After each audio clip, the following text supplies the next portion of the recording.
Bismillahirrahmanirrahim. Assalamu alaikum everyone. I hope you all are doing well. This is me Muqaddas Bibi. In the previous lecture we learned about the stages of prenatal development, and in this lecture we learn about the genetic influences in development. Chromosomes and genes. Genetics the field of biology that studies heredity. अब genetics क्या होता है? Genetics एक field है जो कि study करती है, फील्ड है बायोलॉजी की जो स्टडी करती है हेरिडिटी को. हेरिडिटी क्या है? हेरिडिटी कोई भी चीज़ हो सकती है जो ट्रांसफ़र होती है from one generation to another generation.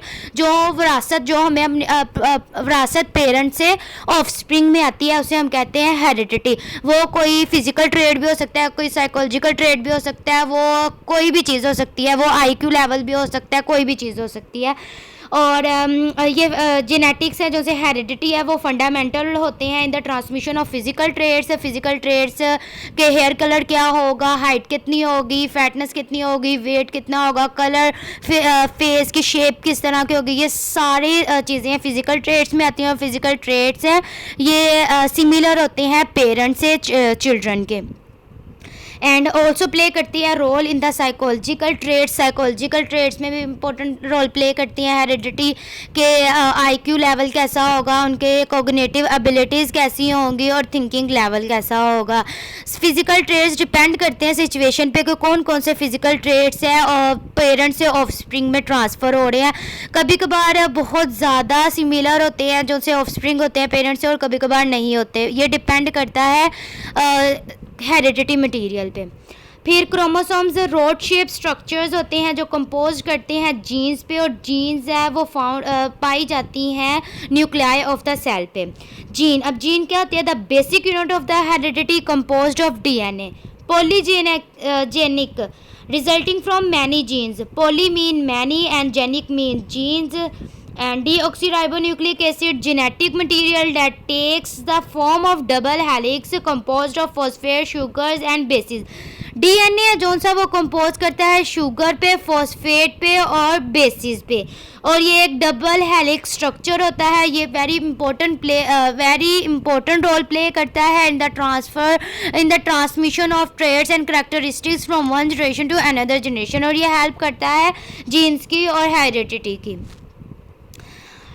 Identical and fraternal twins. Identical twins, जो आइडेंटिकल ट्विंस होते हैं वो मोनोजाइगोटिक होते हैं. मतलब एक ही zygote divide into two cells that separate so that each develop into an individual with the same genetic makeup. जो आइडेंटिकल ट्विंस होते हैं वो एक ही जाइगोट से डिवाइड होते हैं और फीटल बन जाते हैं. और इन जो मोनोजाइगोटिक से बने होते हैं उन्हें आइडेंटिकल ट्विंस कहते हैं. और जो आइडेंटिकल ट्विंस होते हैं उनमें सिमिलैरिटीज़ 100% सिमिलरिटीज़ होती हैं कि वो उनकी शक्ल सूरत भी एक दूसरे से बहुत सिमिलर होती है. उनकी थिंकिंग, उनकी मोटर एबिलिटीज़, उनकी कोग्निटिव एबिलिटीज़ एक दूसरे से सिमिलर होती हैं. लेकिन जो फ्रेटर्नल ट्विंस होते हैं वो डाइजाइगोटिक होते हैं. 2 ova are produce in the same month, each fertilized by a different sperm cell. कि 2 जाइगोट्स हैं वो प्रोड्यूस होंगे, 2 एग्स हैं वो प्रोड्यूस होंगे और फर्टिलाइज्ड होंगे 2 डिफरेंट स्पर्म से. और फिर वो ट्रांसफ़र डेवलप हो जाएंगे इंडिविजुअल में, और इनमें इतनी खसूसियात नहीं सेम होंगी. 50% सिमिलर होंगे लेकिन शक्लो सूरत इतनी मैच नहीं हो रही होगी. जैसे सिबलिंग्स की मैच होती है वैसे ही फ्रेटर्नल ट्विंस की भी थोड़ी बहुत मैच होगी. जैसे आइडेंटिकल ट्विंस है 100% जेनेटिक सिमिलरिटी नहीं होगी जैसे फ्रेटर्नल ट्विंस में. Ovulation. As women reach end of childbearing years, ovulation become less regular, results in months when more than one ovum is released. Ovulation क्या है? Ovulation is the releasing of a mature egg from the surface of the ovary. इसे हम कहते हैं ये ovulation है, एक menstrual cycle होती है जो कि एक लाइफ स्पैन के एक अरसे पर आकर ओवल्यूशन है वो डिस्टर्ब हो जाती है मेंस्ट्रुअल साइकिल, और बिकम लेस रेगुलर हो जाती है. जो ओवल्यूशन है वो बिकम लेस रेगुलर हो जाती है. Chromosomal and genetic abnormalities, chromosomes हैं वो पेयर वाइज अरेंज होते हैं और हेरिडिटी को, जेनेटिक मेकअप को और डीएनए को ट्रांसफ़र करते हैं from one generation to another generation. लेकिन इस पेयरिंग में अगर कोई डिसऑर्डर आ जाए, मतलब कि जो एक सीक्वेंस चल रही है, अगर उस सीक्वेंस में कोई डिसऑर्डर आ जाए तो वो एक जेनेटिक अबनॉर्मेलिटी बन जाती है। फॉर एग्जांपल यहाँ पे एक जेनेटिक अबनॉर्मेलिटी बताई गई है, down syndrome, caused by an extra chromosomes of the 21st pair resulting in the 47 chromosomes।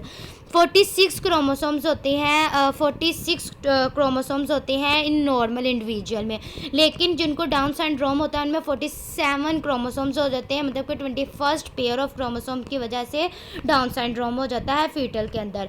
अब डाउन सिंड्रोम जिस बेबी को होता है उसकी क्या करेक्टरिस्टिक्स होती हैं, अभी उसके राउंडेड फेस होता है, प्रोट्रूडिंग टंग होती है, ब्रॉड फ्लैट नोज होता है, sloping fold of skin over the inner corner of the eyes. ये जो से बेबीज़ होते हैं इनका पता चल जाता है, इनकी शक्ल सूरत एक नॉर्मल बेबी से बहुत डिफरेंट होती है।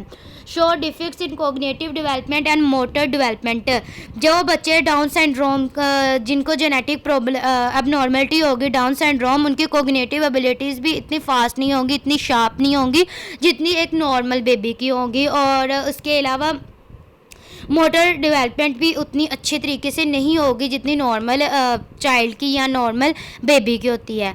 Now that's it. उम्मीद है आपको समझ आ गई होगी। अगर किसी चीज़ की समझ नहीं आई होगी तो आप कमेंट करके पूछ सकते हैं। Please like share and subscribe my channel. Okay, अल्लाह हाफिज़।